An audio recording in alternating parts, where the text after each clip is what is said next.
Dear students, welcome to Gates Measures. आज की इस वीडियो में लेके आया हूं recruitment notification by ISRO, that is Indian Space Research Organisation. और इसमें इन्होंने पोस्ट निकाली है साइंटिस्ट इंजीनियर की एससी, और इसमें स्पेशली इन्होंने निकाली है किन डिग्रीज के लिए, किन ब्रांचेस के लिए, electronics, mechanical and computer science. और बीइंग अ इंजीनियर अगर हम बात करें कि मैं अगर बोलूं कि इसरो एक ड्रीम जॉब है तो ये कहना बिल्कुल गलत नहीं होगा, because one of the highly reputated organization है। और इसमें जॉब करना, इसमें जो है वो रेगुलर जॉब करना अपने आप एक बहुत बड़ी अचीवमेंट है। तो ये आपके लिए गोल्डन अपॉर्चुनिटी है। जो स्टूडेंट्स भी वाकई में अपने आप को एज ए साइंटिस्ट देखना चाहते हैं और स्पेशली इसरो जैसी ऑर्गेनाइजेशन में, तो ये पोस्ट जो है वो स्पेशली उनके लिए बनी है। तो यहां पे आपके पास इलेक्ट्रॉनिक्स में भी है, मैकेनिकल में भी है, कंप्यूटर साइंस में भी। तो जैसा कि मैं तो कंप्यूटर साइंस के बारे में बात करता हूं, बट कहानी सेम ही है। तो अगर आपका कोई फ्रेंड है मैकेनिकल में या इलेक्ट्रॉनिक्स में, क्योंकि इसमें नंबर ऑफ पोस्ट भी काफी हैं, कंपैरेटिवली कंप्यूटर साइंस में थोड़ी कम है, बट फिर भी अगर हम ओवरऑल देखें तो नंबर ऑफ पोस्ट भी ठीक ठाक है। और इनकी जो नोटिफिकेशन है ऑलरेडी आ चुकी है और ऑनलाइन रजिस्ट्रेशन भी स्टार्ट हो चुकी है 25 मई से। तो इसीलिए आप पूरी जो है वो मैं आपको जो बेसिक पॉइंट्स है यहाँ पे एलिजिबिलिटी से रिलेटेड, कैसे अप्लाई करना है, फीस स्ट्रक्चर, एज और पेपर के बारे में कि कैसे तैयारी करें, वो सारी कहानी आपको बता रहा हूं। तो इसीलिए वीडियो को लास्ट तक देखना। तो यहां पे अगर हम बात करें कंप्यूटर साइंस की तो 47 वैकेंसीज है हमारे पास कंप्यूटर साइंस में। और एलिजिबिलिटी देखो यहां पे क्या है, बीई, बीटेक और equivalent in computer science engineering with an aggregate minimum of 65% marks और सीजीपीए 6.84। तो अगर हम बात करें यहाँ पे मैकेनिकल की, तो अगर हम बात करें इलेक्ट्रॉनिक्स की, कहानी सेम ही है, बस उसमें जो है वो नंबर ऑफ पोस्ट, जैसे मैकेनिकल की बात करें तो आई थिंक उसमें जो है वो 163 है, इलेक्ट्रॉनिक्स में भी काफी अच्छी है। तो आप जो है वो अप्लाई कर सकते हो। कोई इसमें कई बार क्या होता है ना, आजकल काफी रिक्रूटमेंट आ रही है, लेकिन हर एक में ना 1 साल का 2 साल का कुछ ना कुछ एक्सपीरियंस बोल देते हैं, तो वहां पे एक कंस्ट्रेंट आ जाता है फ्रेशर्स के लिए। तो यहां पे फ्रेशर्स जो है वो अप्लाई कर सकते हैं। इवन फ्रेशर्स के साथ अगर आपका लास्ट सेमेस्टर है, अभी आपने जैसे लास्ट सेमेस्टर ही होगा, क्योंकि जो स्टूडेंट जो है वो 8th सेमेस्टर जिनका या तो उनके पेपर हो चुके होंगे या हो रहे होंगे, तो वो भी लोग इसको अप्लाई कर सकते हैं। बशर्त ये है कि वहां पे शर्त कि आपका जो अगस्त के लास्ट तक जो है वो आपका पूरा का पूरा जो है वो कंप्लीट होना चाहिए, डिग्री आपको मिल जानी चाहिए, और उसमें मार्क्स जो है वो इतने होने चाहिए। पूरे 8 सेमेस्टर्स के जो मार्क्स हैं वो 65% या सीजीपीए इतनी होनी चाहिए। तो ऐसा नहीं है कि अगर आपने अभी भी कंप्लीट किया या करने जा रहे हो, 1-2 पेपर बचे हो तो आप नहीं कर सकते, नहीं, आप लोग भी कर सकते हो। और जो पास आउट है वो तो डेफिनेटली कर ही सकते हैं। तो ये जो है वो आपका एलिजिबिलिटी का फंडा रह जाता है। फिर उसके बाद हमारे पास आती है एज, क्योंकि एज लिमिट भी यहाँ पे बड़ा इंपॉर्टेंट कंस्ट्रेंट है। तो एज जो है वो यहाँ पे क्या है, 28 ईयर्स। ठीक है, तो ये आप पढ़ सकते हो कि कहां तक जो है वो इस तरीके से आपको लिखा हुआ है कि इस डेट तक जो है वो 28 ईयर्स की कंप्लीशन जो है वो होनी चाहिए। तो ये जो है वो बेसिक पॉइंट है। और इवन एप्लीकेशन फीस भी, क्योंकि बहुत सारे एग्जाम आते हैं जिनमें फालतू का 1000, 1500, 2000 तक की फीस रख देते हैं। ठीक है, और बाद में पता लगता है कि उन्होंने विड्रॉ ही कर लिया। ऐसा 2-3 बार मेरे साथ भी हो चुका है कि पहले तो 500 रुपए भरा, 800 भरा, 1000 भरा, बाद में पता लगा पोस्ट या तो विड्रॉ कर ली या कुछ ना कुछ उसमें 2 साल लगा दिए, 4 साल लगा दिए, 5 साल लगा दिए। तो यहाँ पे ये चीज है कि जो चीज मेंशन्ड है उसी के हिसाब से होगा, और विद इन द टाइम जो है वो सारे की सारे स्टेप्स भी हो जाएंगे। तो इसीलिए इसको अप्लाई करना जो है वो अपने आप में बड़ी अच्छी चीज है। तो एप्लीकेशन फीस की बात करें तो 250 रुपीज है, that is also a genuine rupees. ठीक है, देन हमारे पास आ जाता है यहाँ पे इंपॉर्टेंट फंडा जो है वो एग्जाम का, कि सर एग्जाम होगा इसके अंदर। डेफिनेटली यार, इसरो में साइंटिस्ट बनने जा रहे हो तो फालतू में ऐसे थोड़ी ना यार, एग्जाम के बिना तो आपको घुसने नहीं देंगे। तो सबसे पहले आपका रिटन एग्जाम और फिर उसके बाद इंटरव्यू। तो रिटन एग्जाम की बात करें तो यहां पे रिटन एग्जाम को बड़ा ध्यान से देखना है। सबसे पहले यहां पे ड्यूरेशन है 120 मिनट्स। ठीक है, मतलब 2 घंटे का आपके पास टाइम है। 2 घंटे में आपको पार्ट ए और पार्ट बी को कंप्लीट करना है।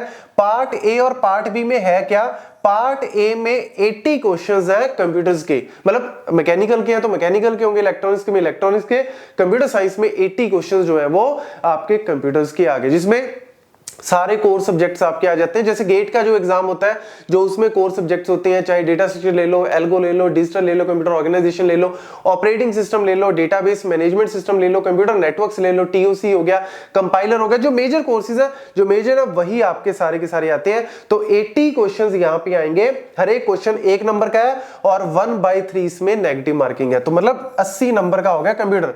गलत किया तो 1/3 कटेंगे, सही किया तो आपको 1 नंबर मिलेगा, और अगर अटेम्प्ट नहीं किया तो कोई प्रॉब्लम नहीं है, ठीक है। देन हमारे पास आ जाता है यहाँ पे जो दूसरा पार्ट बी है, उसमें वो कहते हैं जी कि 15 क्वेश्चन है, यहाँ पे 15 क्वेश्चन है, और 15 क्वेश्चंस को उन्होंने टोटल 20 मार्क्स में रखा है।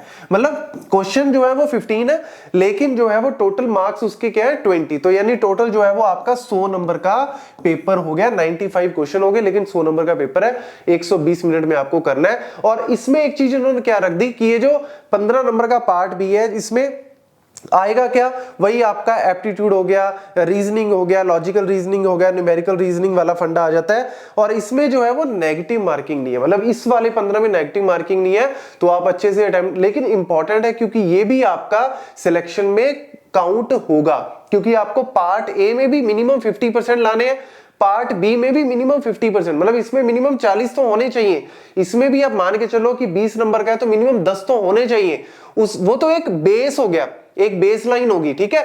ऑल्दो मेरिट में आने के लिए तो आपको ऑब्वियसली उससे ज्यादा ही चाहिए, बट दोनों के ही काउंट होंगे, बस इसमें नेगेटिव मार्किंग नहीं है, तो आप ये जो है वो थोड़ा सा पॉजिटिव पॉइंट है।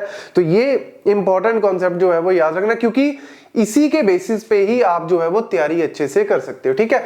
फिर उसके बाद आ जाता है जी candidates will be shortlisted for the interview in the ratio of this 1:5। तो यहाँ पे उसके बाद आ जाता है जी आपका इंटरव्यू का राउंड, वो भी आपको अच्छे से प्रिपेयर, क्योंकि अच्छे से ग्रिल करते हैं। यहाँ पे पेपर के लेवल की बात करें, कई बार पूछ लेते हैं सर पेपर कैसा आएगा, ये क्वेश्चन जनरली आता ही आता है, तो यार पेपर तो आपका अच्छे लेवल का होगा। जैसे गेट के क्वेश्चंस होते हैं या फिर बार्क लेवल के क्वेश्चंस होते हैं, जो मतलब बिल्कुल जैसे बार्क का हो गया, गेट का हो गया, यूजीसी नेट का हो गया, बिल्कुल उसी लेवल के क्वेश्चंस आएंगे। तो इसीलिए आपको कॉन्सेप्ट की अच्छे से पकड़ होनी चाहिए, तभी आप इसको अच्छे से कर सकते हो। और वैसे भी आपको बताऊं कि अगर आपने ऑलरेडी जैसे कोई एग्जाम की, गेट की या नेट की कोई एग्जाम की तैयारी कर रहे हो, तो फिर तो आपके लिए कहीं ना कहीं इजी हो जाता है। और अगर लेट्स सपोज आप अभी से करना चाहते हो, तो आप कहीं ना कहीं, अगर आपने चैनल से सारी वीडियो देखी है, तो चैनल पे मैक्सिमम कंटेंट जो है वो, मैक्सिमम क्या, ऑलमोस्ट पूरा ही कंटेंट अवेलेबल है, तो वहां से भी अपनी तैयारी जो है वो अगर आज से स्टार्ट करते हो तो इजीली कर सकते हो। लेकिन इसके लिए मेहनत जो है वो अच्छे से करनी पड़ेगी, क्योंकि कंपटीशन बहुत ज्यादा है, ठीक है। देन हमारे पास आ जाता है जी यहाँ पे ये वही वाला फंडा आ गया जो मैंने अभी आपको बताया कि 50 मार्क्स जो है वो यहाँ पे आपके एक तरह से क्या है, इंटरव्यू भी 50 मार्क्स का है, और पार्ट ए और पार्ट बी में भी 50-50% नंबर चाहिए, और ओवरऑल जो है वो 60% यहाँ पे जनरल के लिए है। बट ये भी आप मान के चलो कि 100 में से मान के चलो कि 70-75 तो मिनिमम चाहिए बीइंग अ जनरल, ठीक है, क्योंकि जो है आपकी जो कहीं ना कहीं मेरिट है वो हाई ही जाती है इस केस में, ठीक है। तो इसीलिए स्टूडेंट जो है वो इसको काफी स्टूडेंट भरते हैं, और ऐसा नहीं कि कोई भी भर रहा है, जो स्टूडेंट अच्छे से प्रिपरेशन करते हैं, क्योंकि काफी स्टूडेंट्स की ड्रीम जॉब होती है, ठीक है ना। तो जो ऑलरेडी कंपनीज में भी कर रहे हैं काम ना, जो अच्छे से ऑलरेडी लगे हुए हैं, उनको भी कहीं ना कहीं रहता है कि यार एक अच्छी जॉब जो है वो मिले, तो इसरो जो है वो डेफिनेटली एक अच्छा वहां पे स्टार्ट है। देन यहाँ पे पे स्केल भी बेसिक पे 56,100, लेवल 10, और इसके अलावा आपके जो बहुत सारे कहीं ना कहीं एक्स्ट्रा जो है वो, चाहे डीए की बात कर लो, एचआरए पर्क्स जिसको आप बोल सकते हो, ठीक है, आपका जो है वो लीव ट्रेवल हो गया, कंसेशन, ग्रुप इंश्योरेंस हो गया, हाउस बिल्डिंग, मतलब काफी कुछ इसके अंदर आ जाता है। तो ये जो है वो पैकेज वाइज, और वो तो आपको देखने की जरूरत ही नहीं है, और रहने के लिए वहां पे आपको कहीं ना कहीं फ्लैट जो उनके बने होते हैं वो भी आपको मिल जाते हैं। तो ये कहीं ना कहीं एक अच्छा जो है वो पॉइंट है। देन अगर हम बात करें यहाँ पे, प्रिपरेशन आपको बहुत अच्छे ढंग से करनी पड़ेगी, क्योंकि यहाँ पे ऑनलाइन स्टार्ट हो चुका है 25 से, और लास्ट डेट है इसको भरने की 14 जून, और इसमें लास्ट डेट ऑफ पेमेंट का बोला हुआ है इन्होंने 16 जून। और ये राजी आपका ऑनलाइन विजिट जो है वो इसरो की वेबसाइट पे जाके isro.gov.in पे जाके आप इसको अप्लाई कर सकते हो, और फिर धीरे धीरे वो बता देंगे कि जो डेट है, एग्जाम की डेट जो है वो अभी नहीं पता, बट वो एग्जाम की डेट भी आप मान के चलो कि आ जाएगी। क्यों? क्योंकि बहुत ज्यादा गैप ये लोग नहीं रखते, ठीक है। मतलब इनको होता है कि फटाफट से पोस्ट निकाली, उसके बाद जल्दी से जल्दी एग्जाम लो, और फिर तुरंत जो है वो इंटरव्यूज कंडक्ट करवा के बांटो, ठीक है, मतलब ताकि जो है वो जल्दी से जल्दी वो आ जाए। तो ये जो है वो बेसिक पॉइंट्स। अगर इन केस कोई भी आपको डाउट है कि प्रिपरेशन कैसे करें क्या है, तो आपको जो है वो कोई भी अगर इस तरीके से आता है तो नीचे व्हाट्सएप नंबर दिया हुआ है आपको डिस्क्रिप्शन में, आप उस पर हमें कॉन्टेक्ट कर सकते हैं। Thank you.